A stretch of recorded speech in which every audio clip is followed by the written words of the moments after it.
ನಮಸ್ಕಾರ ವೀಕ್ಷಕರೇ, Karnataka power TV ನ್ಯೂಸ್ಗೆ ತಮ್ಮೆಲ್ಲರಿಗೂ ಸ್ವಾಗತ. ವಾರ್ತೆಗಳ ವಿವರ. ಭಕ್ತ ಸಾಗರದಲ್ಲಿ ನೆರವೇರಿದ ಶ್ರೀ ಗುದ್ನೇಶ್ವರ ಪಂಚಕಳಸ ಮಹಾರಥೋತ್ಸವ. ಕೊಪ್ಪಳ ಜಿಲ್ಲೆಯ ಕುಕನೂರು ಪಟ್ಟಣದಲ್ಲಿ ಶ್ರೀ ಗುದ್ನೇಶ್ವರ ಸ್ವಾಮಿಯ ಪಂಚಕಳಸ ಮಹಾರಥೋತ್ಸವವು ಭಾನುವಾರ ಸಹಸ್ರಾರು ಸದ್ಭಕ್ತರ ಸಮ್ಮುಖದಲ್ಲಿ ಸಂಪನ್ನಗೊಂಡಿತು. ಪ್ರತಿ ವರ್ಷದಂತೆ ಈ ವರ್ಷವೂ ಸಹ ಹೊಸ್ತಿಲ ಹುಣ್ಣಿಮೆಯ ದಿನದಂದು ಸಾಯಂಕಾಲ ಪಟ್ಟಣ ಹಾಗೂ ಸುತ್ತಮುತ್ತಲಿನ ಗ್ರಾಮಗಳ ಆರಾಧ್ಯ ದೈವ ಗುದ್ನೇಶ್ವರ ರುದ್ರಮುನೇಶ್ವರ ಜಾತ್ರಾ ಮಹೋತ್ಸವ ಜರುಗಿತು.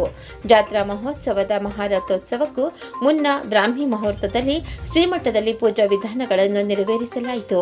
ಸಾಯಂಕಾಲವಾಗುತ್ತಿದ್ದಂತೆ ಬಿನ್ನಾಳ ಗ್ರಾಮದಿಂದ ನಂದಿ ಕೋಲು ಸೇವೆ ಹಾಗೂ ಪಕ್ಕದಲ್ಲಿರುವ ಅಳಿಯಪ್ಪನ ಮಠ ಗ್ರಾಮದಿಂದ ಅಳಿಯ ಚನ್ನಬಸವೇಶ್ವರ ಭಜನಾ ಸಂಘದವರಿಂದ ಪಲ್ಲಕ್ಕಿ ಸೇವೆ ಆಗಮಿಸುತ್ತಿದ್ದಂತೆಯೇ ಸ್ವಾಮಿಯ ಪಂಚಕಳಸ ಮಹಾರಥೋತ್ಸವಕ್ಕೆ ಚಾಲನೆ ನೀಡಲಾಯಿತು.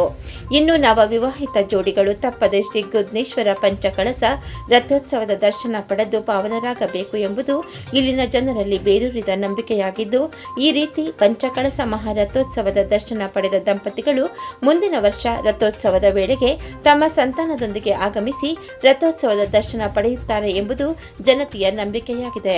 ಮಹಾರಥೋತ್ಸವದಲ್ಲಿ ಪಂಚಿನ ಮೆರವಣಿಗೆ ಆಕರ್ಷಣೀಯ ಕೇಂದ್ರವಾಗಿತ್ತು. ಪಂಚಕಳಸ ಮಹಾರಥೋತ್ಸವಕ್ಕೆ ಆಗಮಿಸಿದ ಭಕ್ತರು ತಮ್ಮ ಹರಕೆಗಳನ್ನು ಸಮರ್ಪಿಸಿದರು.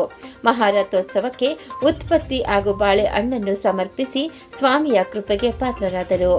ಮಹಾರಥೋತ್ಸವ ದಿನದಿಂದ 5 ದಿನಗಳವರೆಗೆ ಅನ್ನಪ್ರಸಾದ ವ್ಯವಸ್ಥೆ ಮಾಡಲಾಗಿದೆ.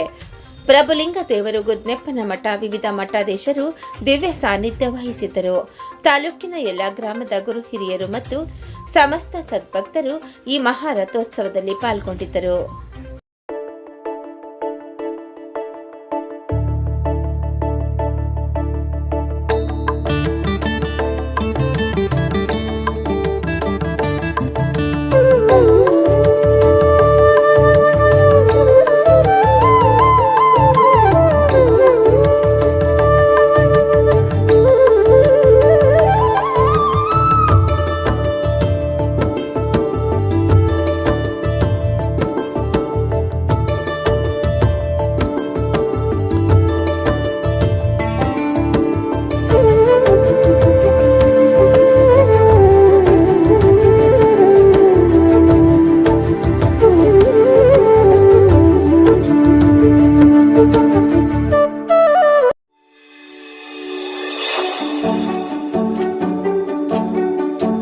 ನೀವಿನ್ನು ನಮ್ಮ ಚಾನೆಲ್ಗೆ ಸಬ್ಸ್ಕ್ರೈಬ್ ಮಾಡಿಲ್ಲವೇ? ಹಾಗಿದ್ರೆ ತಡಬೇಕೆ? ಹಿಂದೆ ಸಬ್ಸ್ಕ್ರೈಬ್ ಮಾಡಿ, ಬೆಲ್ ಐಕಾನ್ ಪ್ರೆಸ್ ಮಾಡಿ, ಶೇರ್ ಮಾಡಿ, ಕಮೆಂಟ್ ಮಾಡಿ.